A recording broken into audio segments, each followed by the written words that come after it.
ज़रूर ले लाई। मैं आपको दिखाने वाला हूँ गाड़ी के सीक्रेट्स। चलिए, और मैं अभी हम घूमने जा रहे हैं, मैं वहाँ की भी वीडियो दिखाऊंगा आपको। चलिए, आपका अच्छा फ़ायदा बता रहा हूँ मैं। ये है ट्रे और इसके अंदर ट्रे का सामान है, ये देखिए, ये सारा सामान है। अभी हम थोड़ा आगे चल के भी बताते हैं। आप लाइक सब्सक्राइब जरूर करिएगा, आगे वीडियो शेयर भी करिएगा। चलिए हम बताते हैं। ये शायद ऐसे लगता होगा या ऐसे। जी तो नाज़रीन, मैं बाबा से पूछ चुका हूँ। चलिए मैं आपको भी बताता हूँ।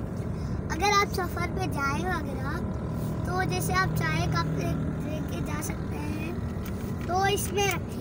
ये खोल के भी दिखाऊंगा आपको आगे वाली वीडियो में।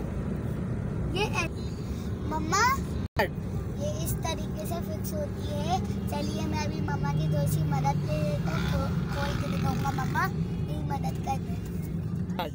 जी तो नाज़रीन, ये इस तरीके से खुलती है। इधर आप कप रख लें, इधर भी कप रख सकते हैं, इधर गिलास रख लें और नीचे रेस रख लें। चलिए, ये आपके फायदे की चीज़ है और ये ऐसे लगती है। नाज़रीन जी, तो ये इस तरह से फिक्स होती है। चलिए नाज़रीन, मैंने आपको सब बता दिया है। आप हमारे चैनल को लाइक सब्सक्राइब जरूर करिएगा। बाय, अल्लाह।